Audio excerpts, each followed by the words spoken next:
This light is bright. What did you say? I got a new ring light, and it's like, oh. I noticed you were a lot brighter than usual. It's very bright. I was like, wow, she's really bright right now.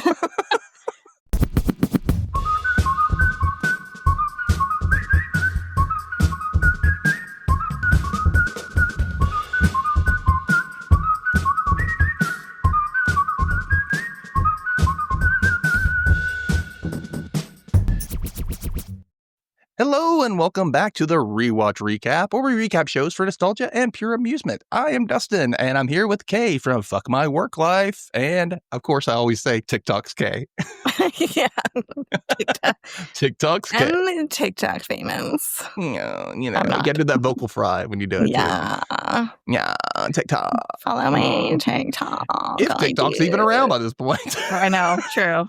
In the form that we think it's going to be in. It's always getting banned. Yeah. Anyway. Anywho. We're back with episode 12 of Dead Like Me. It's called Forget Me Not. It aired on October 10th, 2004. Yeah. That was my birthday. Oh, well, you share a day with episode 12. Yeah. Well, look at that. I wonder if I watched it on my birthday way back then. You might have. I would have been turning 26. Little baby K. Little baby K. We don't know. We can't go back in time. Nope, and I don't remember. So. Well, it's like it's all brand new to you anyway, right? Yep.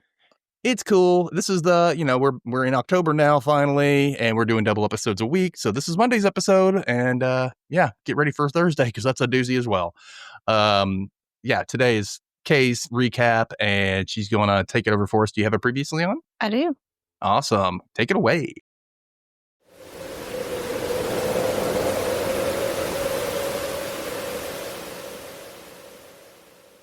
Previously on Dead Like Me, George tries to pass herself off as the relative of a homeless man, while Daisy performs as a temptress on Ray's reality show, much to Mason's disgust. Reggie, meanwhile, tries Gothon for size, and Rube remains mysterious. Okay. Do we want to do it? Oh, yeah. I didn't know we were at that part. Sorry. I thought you were still going. Nope. And now, Dead Like Me opening.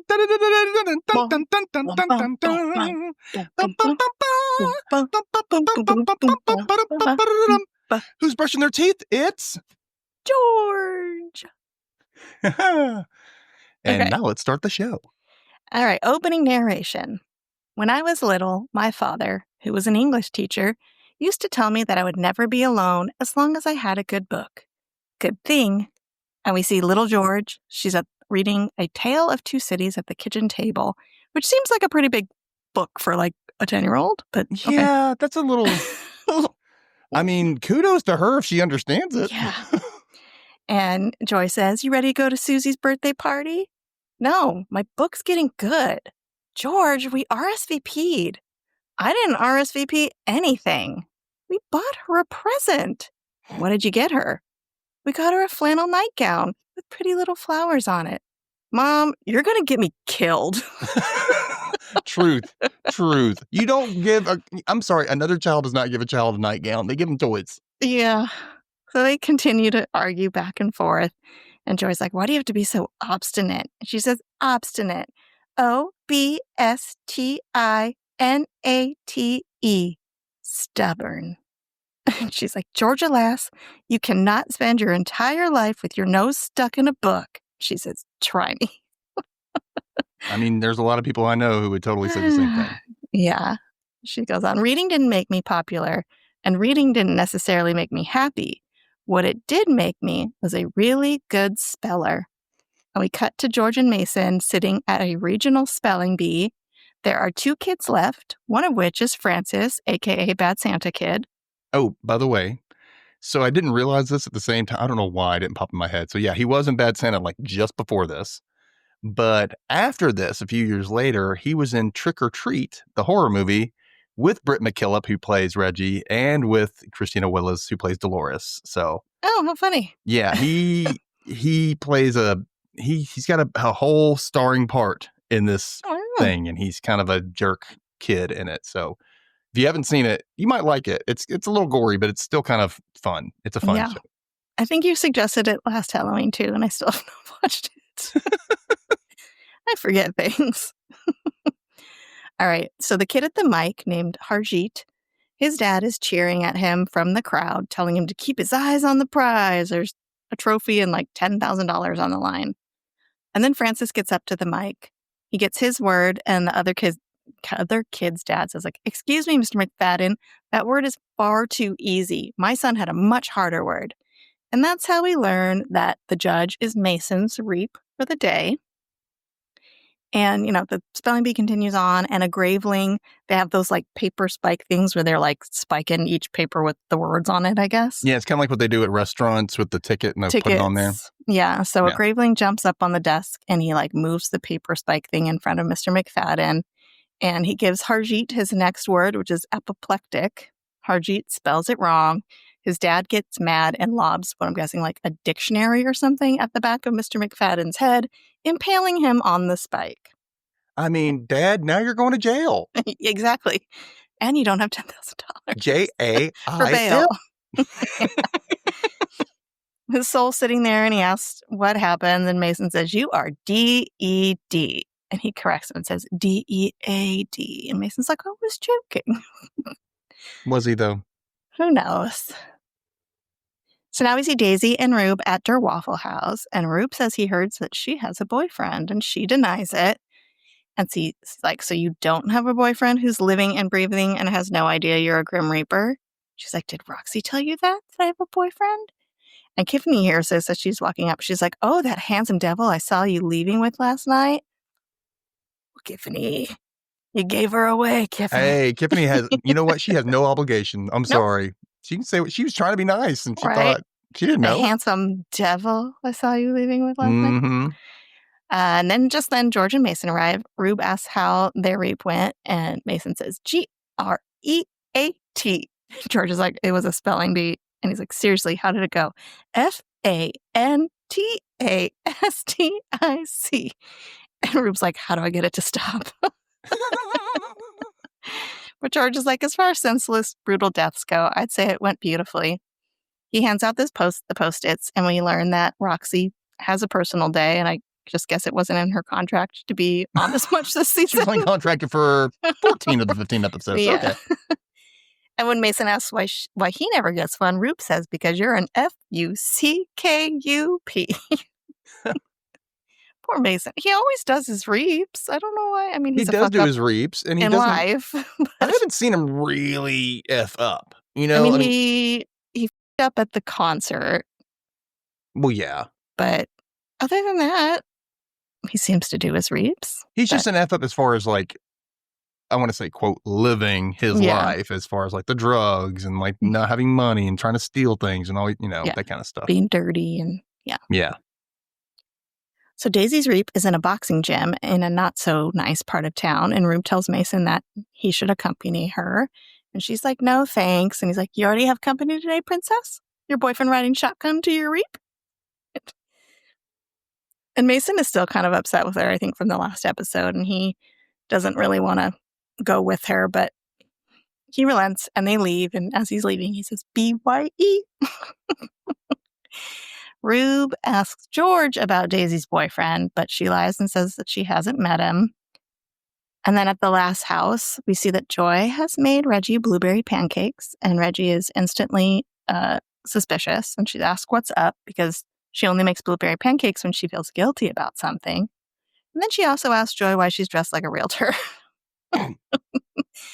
And Joy has decided to look for some office work because they need money. And it's either that or sell JD to a Chinese restaurant.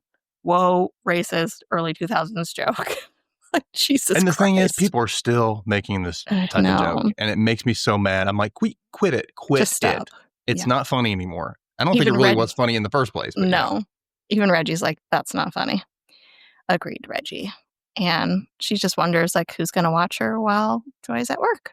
And she doesn't want anyone to watch her. And now we cut back to Der Waffle House, and Rube is still grilling George about Daisy's boyfriend. He brings up her past indiscretions, which there are many, but none of them were on Rube's watch. And George tells them that she's not a snitch. And he's like, that's not the point. The point is she shouldn't be involved with someone living. But then our pal Ray shows up and he sees George and he sits in the booth next to her. I mean, I'm sorry. Way to invite yourself. Well, he's just a You prick. don't even know the guy she's talking to. That could be her dad. That could be anybody. And you're just like, I'm just going to sit down. I don't give a shit. Like, yeah. He's such an arrogant jerk. He is. But he sits down, introduces himself to Rube, and Rube shakes his hand. He's like, oh, quite the death grip you've got there, Rube. And then there's this like very awkward, kind of tense exchange between them where Ray is trying to be charming and Rube is just cold as ice. And he says, how do you know Daisy? We met at a bar. We may have been overserved. He's like, oh, so you're just drinking buddies? No. Daisy's my good luck charm. And Rube says, charm, perhaps. Good luck? Not in my experience. Mm. And Ray kind of realizes, well, yeah, a guy did die in the bar the night that they met. And then you could just tell Rube is kind of fuming on the inside. And he asks, so how do you know Daisy, Rube? And he's like, that's none of your business. Wow, don't candy coat it for me, Rube, if I'm not welcome here. And he's like, you are not welcome here. Go, Rube. Boom. Yeah. He's like, what's your problem? He's like, I just don't like strangers all that much. And I did not invite you to sit down at this table with people you don't know. And he's like, well, I know George. And Joe's like, you don't know me. You don't know me. You don't know me. And he finally gets the hint and leaves. And Rube is instantly like, I do not like him. And George is like, I just want to slap that smile right off his face. And she like slaps her hand and then it cuts to someone getting punched at the boxing gym. I love that transition. It was cute. Yeah. And so we find out that Daisy has invited Ray to join her at the boxing gym. Like, what the girl? What are you doing? Even Mason is like, what are you doing? Why? Why would you invite him there? I don't know. She's being a little reckless. And, you know, even Mason's like, he might see something. She's like, he doesn't notice anything. He's blinded by love. Like, they've known each other, what, a week? Gross. Shut up. What fantasy world are you living in, Daisy? I don't know. Well, he's probably love bombing her and then also abusing her. But anyway, she thinks that Mason's just jealous, but he assures her that he doesn't feel that way about her anymore. And I want to say that like her little outfit in this episode is so freaking cute. I want to steal that jacket from her. That like kind of off-center zip structured jean jacket is really freaking cute. I kind of miss some of 2000s styles. Yeah. Yeah, like some of them are really good. On her last few episodes, her style has completely changed, and it's really cute. Because I feel at first she was still kind of old school. I don't know. Mm-hmm. Anyway, it was a cute jacket. Now we're at happy time where Joy is sitting in the waiting room. Crystal's giving her weird looks over her desk. Joy walks up I was waiting for that. I was like, Joy's like, just kind of looking at her. Crystal's just not stopping. She's just staring. Which is exactly what she did to both George and Millie, right? When they were sitting there. I wonder if all you see are these eyes. Yeah. She's like the first line of like, can this person hang? Can they survive the crystal death stare or what? But Joy walks up and is like, how's it going? And she gets nothing from Crystal. I'm like, will Mrs. Herbig be back soon? And just still nothing. So Joy goes and sits back down. And now we go to Rube and George, and they're in a hospital in a long-term care ward. And he's like, people don't come out the way they come in here. And we see them, they're like sitting in a waiting area, and there's a man in a wheelchair in the hallway across from them. And a nurse, played by Yardley Smith, the voice of Lisa Simpson, walks up and they watch her claim his soul. And George is like, do we know her? Rube's like, we do. Natural causes is one of the nicer assignments for a Reaper, especially in a hospital. No chasing anyone down. Everyone's got a name tag. Nice gig. And did you notice? Sorry, go ahead. No, I was like, yeah, it is a nice gig. I mean, you just got to make sure you go to some kind of nursing school, but that's about it. Yeah. And did you notice, though, when she took that old man's soul, it was blue, whereas everyone else's is like that yellowish color? No, when they do the like... Maybe it's the type of Reaper. They kind of pull it and it just looks differently depending on the Reaper or the way they're going to die. Yeah, like if it's a natural cause or something, they their souls are blue. Yeah. And Yardley Smith, by the way, the first time I ever saw her was in a movie called, you might have seen this, I don't know, The Legend of Billie To Billie Jean. Jean, hell yeah. Yes. She was like 21 playing like a 13 or 14-year-old Yeah. because she gets her period for the first time in the movie. And it's like, what? And then her Yeah. first words after that are, when do I get a diaphragm? I love her. She also has a really good podcast too Yeah. that I listen to religiously. So yeah. So George is not happy. She doesn't like old people, and she tells Rube that they freak her out and that the really old ones irritate her. And Rube's like, that's nice. That's nice. She goes on to say how long they take to cross a crosswalk. And as she's like explaining this old person just with a walker just slowly crosses in between like them and the camera, and her eyes are just like slowly following. I know we like, just sit there and watch this person's Yeah. ass move across the screen. So he's like, go find your reap. So she figures out where her reap is, and she walks in, and we hear an old woman singing, "My body lies over the ocean." Have you ever heard this song? My You never heard that body song lies... before? No. Oh yeah, Over the sea. bring back my body to me. Yeah, Yeah. everybody knows it. I've never heard it. But George walks in, and she finds her sitting in a chair, and everything in the room is labeled with a Post-it. Can I So tell you who this person is? Yeah. This is a famous actress named Piper Laurie. Mm-hmm. She's been in a lot of stuff, A lot like of things, since yeah. old Hollywood times. And the thing that I saw, she passed away in 2023, by the way. So Mhm. R.I.P. Luckily, it probably wasn't from a Reaper. We'll see. But we're both Aquariuses, so her birthday's like the day before mine. It's awesome. Nice. The main roles that I know her from, she was in Return to Oz as Aunt M. Okay. She was also one of the teachers in the very beginning of The Faculty. Okay. And the movie The Faculty, and she was also on an episode of Will and Grace. Oh, okay. I feel like she's been in sitcoms a lot too, right? Because yeah, she's got good comedic timing. So yeah, I've seen her in a lot of stuff. At first I thought it was Gina, no, the one that was from Notebook, Gina Nolan. Oh, really? I was confusing her with that's not her. with the woman who played Ray Romano's mother on Everybody Loves Raymond. I was like, that's not her though. They all kind of have a similar vibe. Yeah.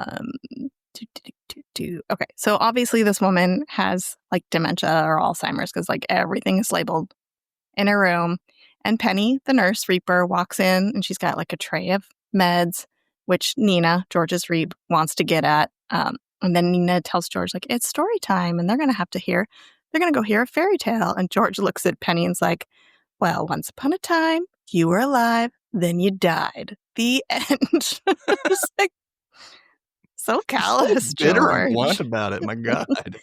Yeah. And Penny's like, oh, you're the toilet seat girl. George is like, well, anyone ever let that go? Blah, blah, blah, blah, blah, blah, blah. And Nina like loves this, and she joins in, and she's like, blah, blah, blah. It's so weird. And Penny tells Nina that George is there to take care of her, and then they go off to story time. Back at the boxing gym, Daisy's looking for her Reap before Ray arrives, and she says he'll be dead and gone before Ray even shows up. And they pass this guy, like a shirtless dude, and he's punching a boxing bag. And she says that boxers are really beautiful. She walks away, and Mason starts kind of talking to himself. Like, Mason's obviously, like, hammered. And he's like, boxers are really beautiful. Ray's really beautiful.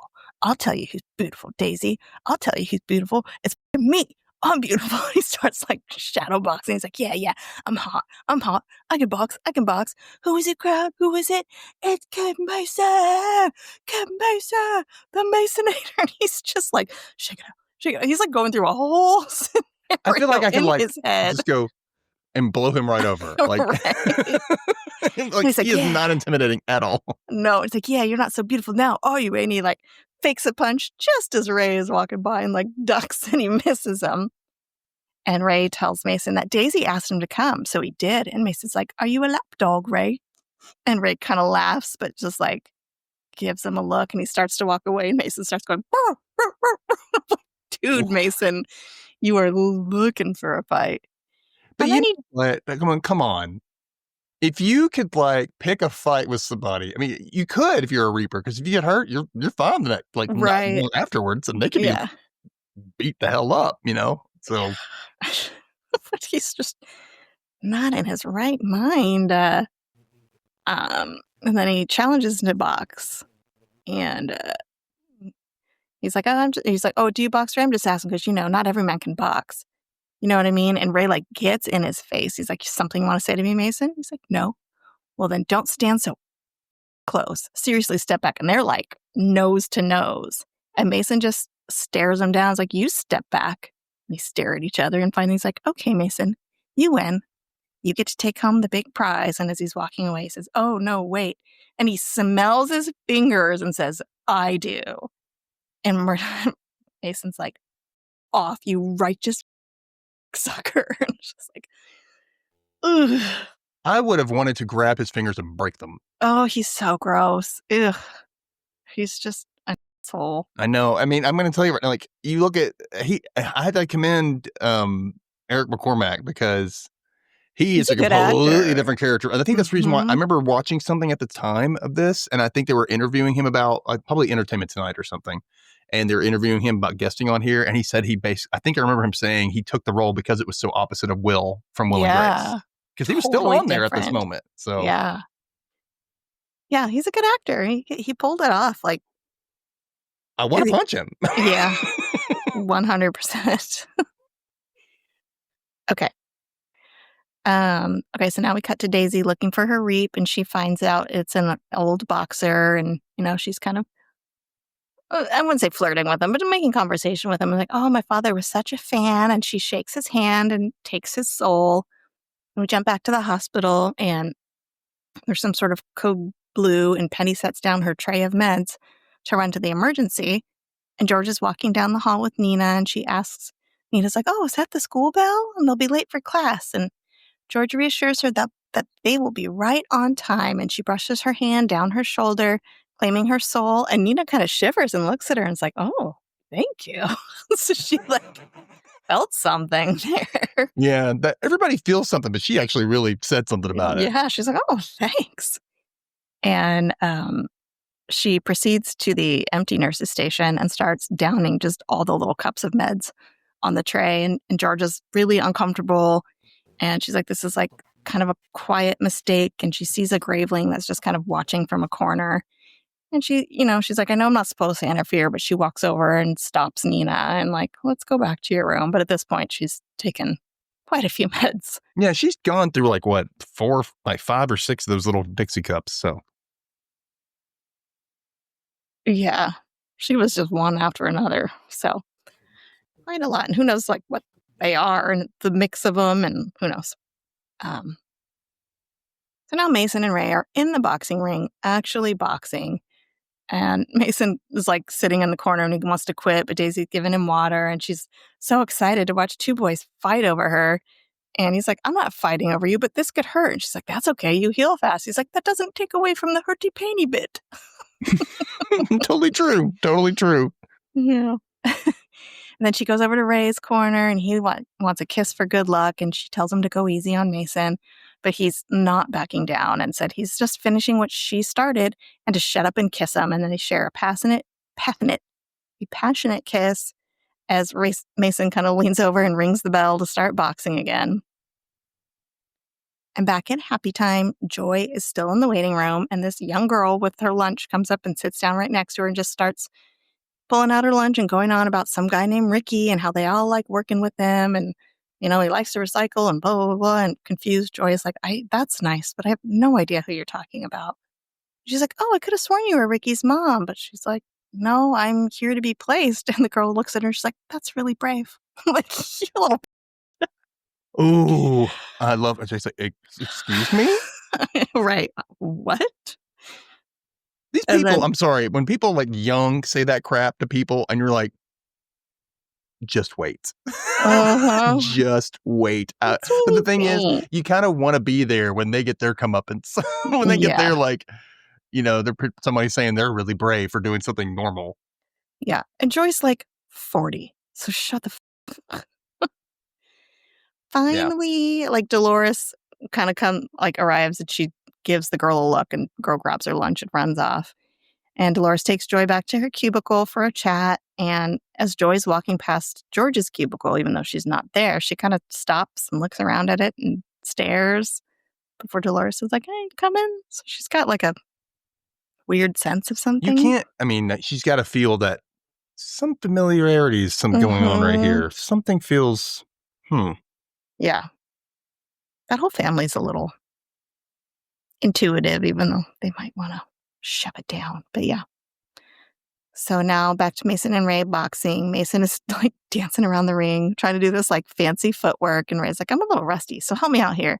Is that the two-step or the cha-cha? And Mason's like, cha-cha, cha-cha, chance to beat your white pasty ass, motherfucker. It's just like, I mean, you got to hand it to him. He doesn't stop. At least he didn't give up. That's good for him. He doesn't. And Ray asks Daisy if he should kill him or just send him to the hospital. And she's like, please play nice. But he says it's a fight and she needs to pick a corner. And he looks like a bleeder. The drunks bleed like hell. But now she's just completely disgusted with the whole thing and says she doesn't need to see this and starts walking away, which pisses him off. And what do you say? It's something like, you don't walk away from me or whatever. And she flips him off. And just then Mason sucker punches him in the back of the head, which really pisses him off. Well, yeah. But Mason continues to taunt him. He's like, oh, I'm actually really sorry, Ray, because this is a gentleman's sport, isn't it? So f off, bitch. Come on. Yeah, come on, darling. Hide that pretty face of yours, sweetheart, because you're going to leave here hurting. Your unborn children and your grandchildren and your bloody two-headed nephews are going to be feeling the pain. Biatch! Like, he's on a tear. Like, okay, so as stupid and as like non-threatening as Mason is, at least he, like I said, at least he does not back down. You know, No. he's like, you know what? I'm double down on I'm quadrupling down on this. Like, he just keeps going. And you're like, okay. I mean, what do you got to lose at this point? And Ray's like, oh, like the pain you feel every time I take your precious Daisy home and her. And Mason like, oh, like kind of puts his guard down for a second. And Ray just clocks him hard and knocks him to the ground, I think, right? Yeah. KO. Yeah. And it kind of, his punch goes to the punch of the guy that was sparring with Daisy's Reap. So he gets punched hard in the face and kills him with one punch. He gets knocked down. Well, it's an old man versus like the young guy that he's training. I can see it happening. Yeah. And, you know, his soul standing there, and Daisy tells him that he's down for the count. We go back to Nina's room, and she's telling George that she's sleepy as George is tucking her into bed. And she's like, we shouldn't cut class today. Book reports are due today. Did you read the book? I loved it. And then she kind of grabs George's hand and asks, are we there yet? And it's kind of sweet. Sad. Like, George is, you know, there for her, holding her hand. And then back at Happy Time, Dolores is going over Joy's resume, saying it's so well organized. And she goes to put Joy into the database and says that her name sounds really familiar. And Joy's like, yeah, your name sounds familiar too. And then sees her name come up right under George's. And she's like, oh, are you related to the girl who died? Which is such a way to put it. We're like, oh, do you have any relation to Georgia Lass? Instead of like, that's what I would have said. Are you related to the girl that died? She really goes, died? Like, Yeah. God. I mean, yeah, it's been a little over a year, but it's still fresh. Yeah. And Joy's like, yeah, that was my daughter. And Dolores said she gave her a job, and then they realized that they've spoken on the phone before. And Dolores says, like, I didn't spend much time with your daughter. She seemed sweet. And Joy's like, did she? And she's like, no. She seemed complicated. Smart. And Joy's like, what else? She's like, difficult. A handful. But promising, which is why I hired her. And I like that Dolores is being honest in this moment, you know? It's she's like, giving her, she's also kind of giving her that, like, what do you call that? That criticism sandwich thing, you know? Yeah. You say positive then bad, then positive, you know? Yeah. But I like that she wasn't like, oh, she was the sweetest girl, because she wasn't. You know? She smiled all the time. Yeah. Like, who the hell are you? Who did you hire? It was my daughter. Yeah. So Dolores asks if Joy wants to do this another time, but, you know, Joy's there. She's ready to work.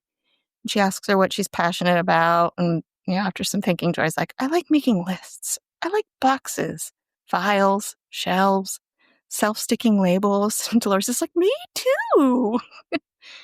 And then she asks, what did George do for her last day of work? But Dolores couldn't really remember. But wasn't she organizing and labeling and filing boxes on her Yes. last day? And Which is she only all the had to do things. that because she pissed Dolores off. Yeah. So all the things Joy loved, George hated, which is why she went out for lunch and got hit with the toilet seat. Mm. Now we're at the school library, Reggie's school library, and Miss Ricketts. It's Ricketts, right? Yeah, and the thing, they really are using this school thing a lot in this season. Mm-hmm. But she's talking about like how before the internet, there were card catalogs and paper cards in library book pockets. And Reggie's sitting at a table and she picks up a book from a pile. And Miss Ricketts says, oh, Reggie, don't play with those books. They haven't been barcoded yet. These still have those antiquated checkout cards in them. But Reggie ignores her and continues to go through the piles. And she picks up A Tale of Two Cities, pulls out the checkout card, and sees George's name on it. Ooh. I used to do that when I was in school. I'd see books that like my brothers checked out I in the think I years had before me. one that my brother had. It was like a textbook. I think I had Yeah. gotten one that he had. It's fun. And the thing is, he was 8 years older than me, so it's kind of like, that's an old book. Yeah. We still use them? Back in Nina's room, George is trying to get her to move on, but I guess her Alzheimer's followed her into death. Seems weird. But she keeps asking, questions about pictures in the room, and George is just trying. She's like, Nina, you really need to follow me. And she's like, don't tell me what to do. You're dead, Nina. But she's not getting it. Mm-mm.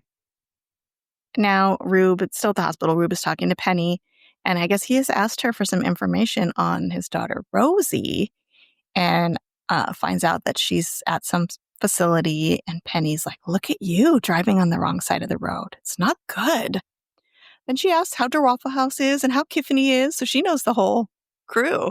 I wonder if she was one of Rube's at one point or something. And they moved her over to a different place, or that'd have been interesting. That'd be an interesting thing to see too, like transfers, like how they work. Yeah, well, because Daisy transferred in, right, from another department. How do they get told somebody's transferring? How do they transfer from one type of reap to another type of reap? But obviously, Penny was part of that crew for a while. And George arrives and she's like asking for help to get Nina to move on. And Penny tells her that Nina forgets things. And she's like, no. She's just being really kind of rude to Penny. And Rube says, you have to get Nina to connect to her own death before she can move on.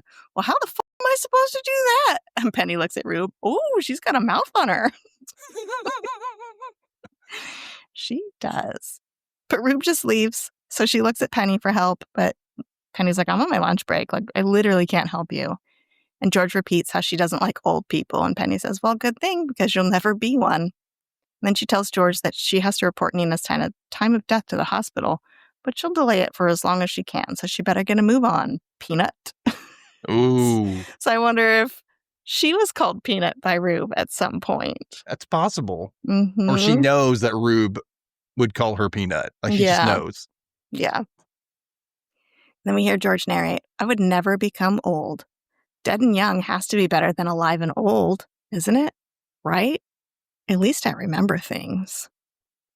And then we jump back to the last house where Joy is labeling a bunch of jars where it's like, who did all of this like canning and fruit preserving? There's like a ton of jars across all of the countertops. I mean, she looks Where like did it all come from? She looks like a doomsday prepper at this point, like, or Amish or something, but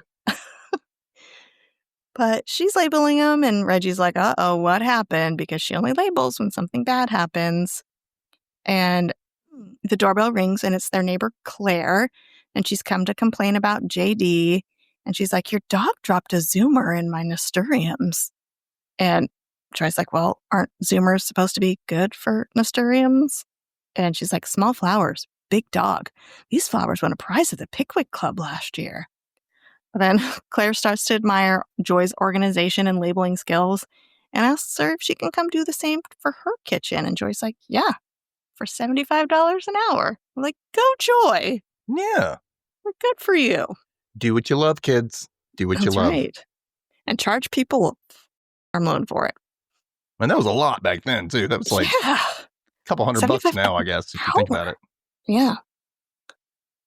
Mason and Daisy arrive at the hospital to help George help Nina move on. And Mason is still kind of shadowboxing, and Nina loves it. She starts shadowboxing as well. And George tells him to stop riling her up. And Daisy's like, yeah, the fight is over. And George is like, what fight? She said, Ray hit him. He's like, I hit him back, and he nearly bloody died. And George is like, you know what, Daisy? Ray's an asshole. And Nina says, Ray's an asshole. She's like a little parrot. She's just kind of copies everything. And George is like, see, Nina can't remember a thing, and even she can figure out that one. But Daisy tells them she's not going to see him anymore. And meanwhile, this whole time, Nina is just singing away. And Mason tries to reason with her, but but he's like, she's batty. She's gone. And Nina tells Daisy that she's so pretty. And of course, Daisy's like, she seems pretty lucid to me. Oh, Daisy. And then the three of them go on, and they're like acting out all these plays, and it switches to like black and white and high speed, like all of these, like they're getting shot, they're getting hung, they're choking, like all these ways of dying just to try to get Nina to like realize she's dead. They do a little overacting like crazy, yeah. Like, I am dead, I am dying. Whatever he said. Woe is me, just whoa. I started thinking of like Wednesday. Yeah. But Nina's just like blank face. Nothing's working. And then we see Reggie, and she's sitting, I don't know if she's in like a closet or George's old room or something, but she's sitting down, and there's a couple boxes of George's old things. And she pulls out the Tale of Two Cities out of her backpack, and she kind of looks at the card with George's name on it again.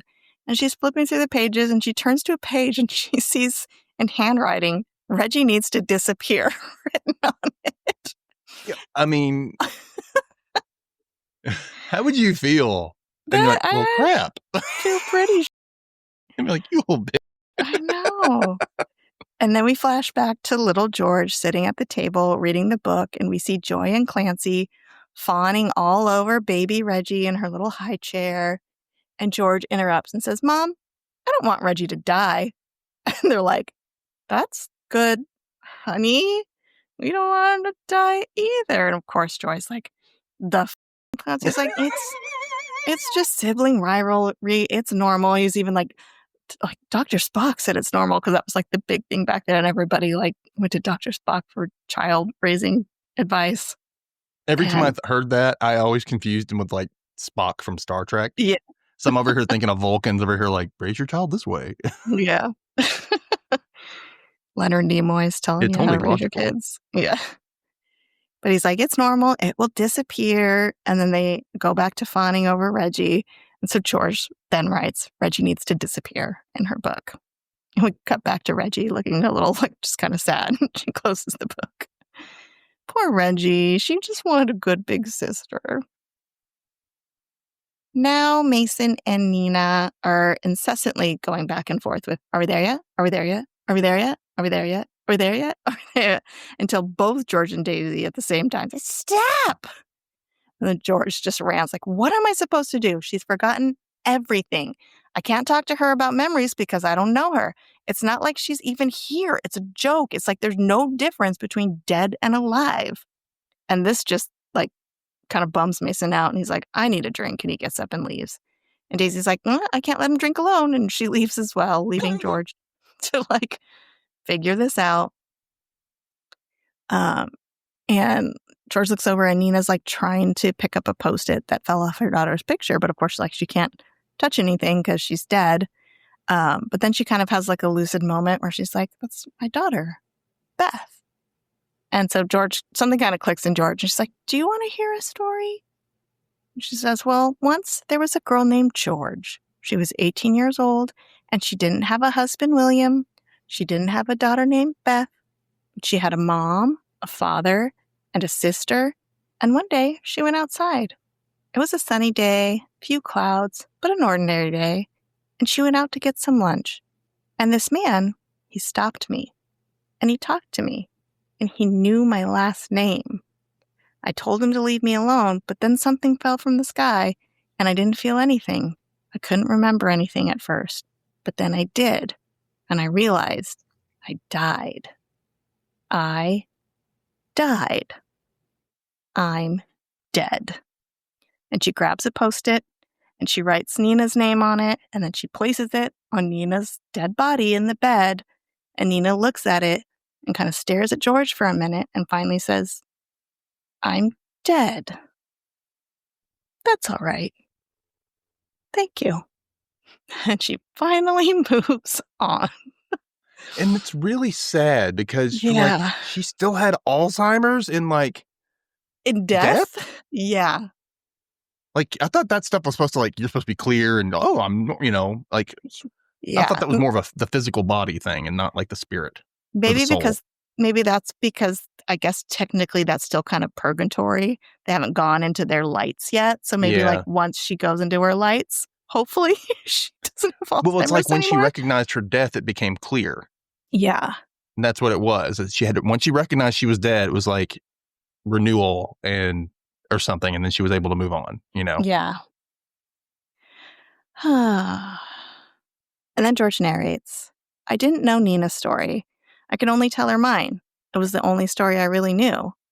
I guess death makes everything grow cold. And we see George roll up in front of the last house. She said, I hadn't been thinking about Reggie at all lately, or my mom, or my dad. I hadn't been thinking about them at all. And I bet they weren't thinking about me. And then we see Reggie go to the window because she always knows when George is outside. And she's looking out as we see George drive away. She says, either way, my afterlife was a secret. Anything else was just too dangerous. Now we see Mason and Daisy walking into Daisy and George's place, and they're drunk and they're singing, my body lies over the ocean, my body. Yeah. Bug. But they're singing, they're drunk, and then we hear someone else finish the song. So bring back my Bonnie to me. And Ray clicks on the lamp, and he's sitting in their living room like a fucking creeper. Like the Reaper Creeper. Yeah. And Daisy tells him that they were just getting back from the hospital. And Mason asks him, what the he's doing there. And he says he's just waiting for Daisy. She didn't say goodbye to him at the gym. So she's like, goodbye. And Mason kind of giggles and tells him to piss off. Yeah. And Ray asks if someone died at the hospital because someone died at the gym today and the night we met and 2 days ago. I'm beginning to think you're bad luck. And Daisy says that she is. And he said that Rube told him she was and that none of them have been very nice to him. And Daisy's like, why don't you leave and never come back? He's like, good for you. I think you're right to end it. But then he grabs her by the neck, kind of throws her up against the wall. Mason tries to stop him, but he punches him. He lands on the floor and he's like in her face. And he's like, just one thing, sweetie. You don't end things. I end them. You don't tell me you're done. I do. You're worse than bad luck. You're a black hole. And she's just like, you. And he continues, you're not as genteel as you look, Daisy. In fact, as pretty as you are, I just can't shake the feeling that you're just really cheap hillbilly piece of tail. And Mason has gotten up and he grabs some sort of mirrored serving tray and he bashes Ray over the head. He falls down and then he continues to hit him 4 more times until he be dead. He did.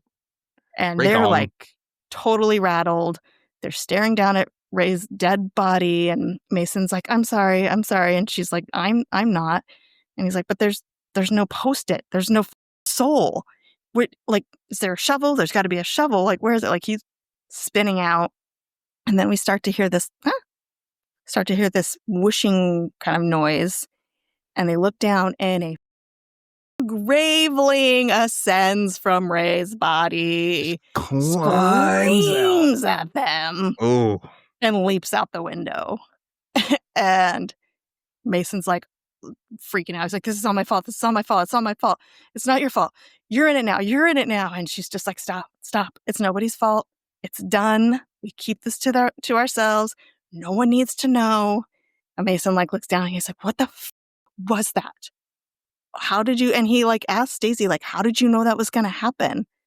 And she's like, because I've seen it before. And he's right. I'm bad luck.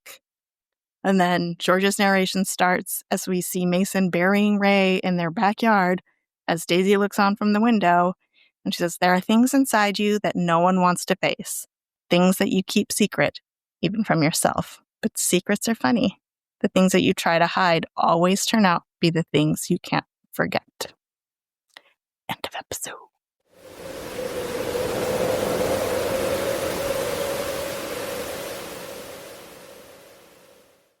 Ooh.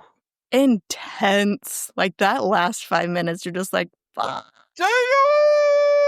I was waiting for that to come. I remember part of it, and I was like, how did it happen? How does it go down? When does it go down? Like, I knew he choked Daisy. I remember that much. And I remember Mason comes to rescue. But in my head, George was there too. But she wasn't. So no.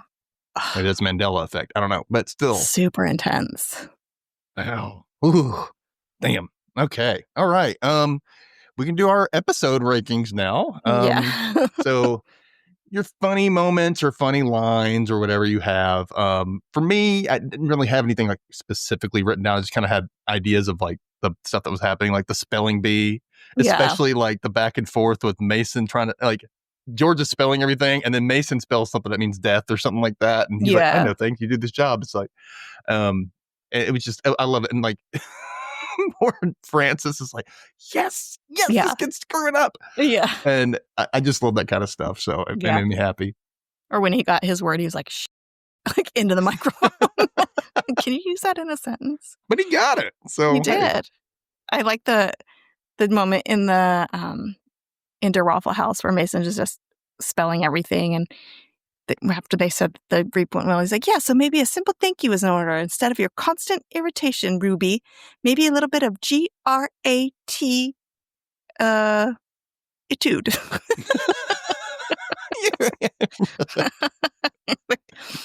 Aw. My other moment was basically when he basically told Ray to f off at the Waffle House. I was like, oh, thank you, Rube. Thank you, Rube. I'm glad everybody's I really wanted Roxy to meet Ray. Roxy I wanted to see how her reaction would be. I think it would be great. She would have shot him instantly. Probably. Or at least, hit him or something. Yeah. Pin him down. The other funny moment was when Dolores came to introduce herself to Joy in the happy time room. And we think she's going to be like, I'm Dolores Herbig, as in her big brown eyes. But she just goes, hi, I'm Dolores Herbig, and just points to her eye. Like everyone's just supposed to know now that it's her big brown eyes. She's like, yeah. I'm Dolores Herbig. That's it. That's all I got. That's all I had. So, okay, let's go on to our best character in this episode and why. You go first. Oh, shit. I mean, I feel like I do this a lot, but I'm going to give it to Mason. Ditto. He was like funny, but also like a hero in his weird, twisted way. And so, yeah. And it's obvious he's lying about not loving Daisy. Yeah. But I love how he didn't back down to Ray. Even though he was losing, he kept coming back. Yeah. And that happened at the end, too. He did not back down. He's like, nah, I'm not doing this anymore. We're done. When the stakes were really, were high, especially in that moment. Granted, he couldn't have killed Daisy. He could have really hurt her, though. And they couldn't get him out of their lives. So, yeah. That's, Mason, you are spectacular, sir. Yeah. Thank you. Love Mason. We love you. And I love how he's immediately, where's the shovel? Like, he's like, we got to take care of this. Like, springs to action when need be. Yeah. My honorable mention was for George for figuring it out, how to get Nina to pass. I thought that was great. Yeah. Yeah. Okay.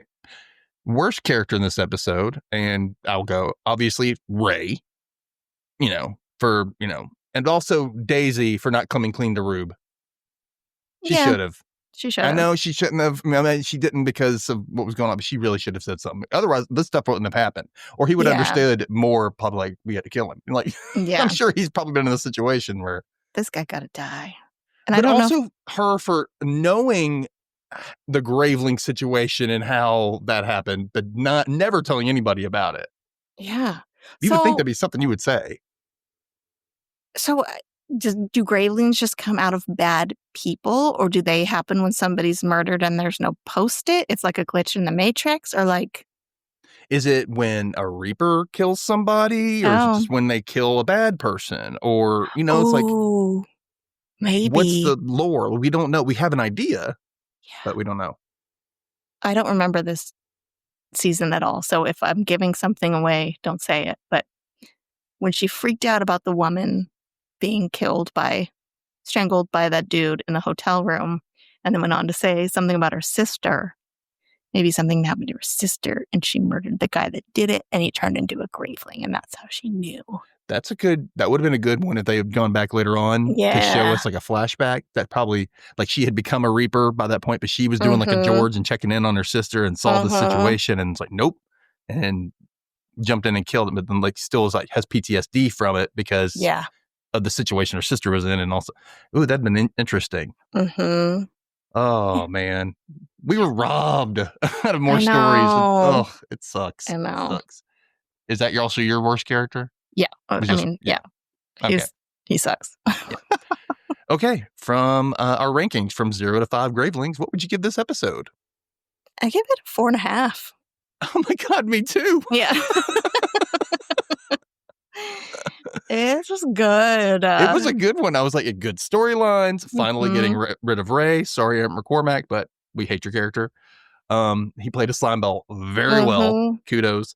But like, it was just everybody. It was a good story all Yeah. around. Like nothing was dull. Nothing made no stupid. It was just it all worked. So Yeah. I love this episode. Yeah, it's pretty good. Yeah. What did you think, Ray Watchers? Why did I say Ray Watchers? Ray Watchers. Ooh. Ray Watchers. What'd you think? Let us know in the comments and, reach out to us on TikTok and on Blue Sky. You can find the link tree in the show notes. You can also find Kay's link tree in the show notes because she's got a F My Work Life episode in the works coming out at some point. So look for that. Follow her and follow the Rewatch Recap. Subscribe, comment, share with friends. We'll see you back here on Thursday for the next episode, which I'm trying to remember the name of it. It is Last Call. Oh. Bye. Bye.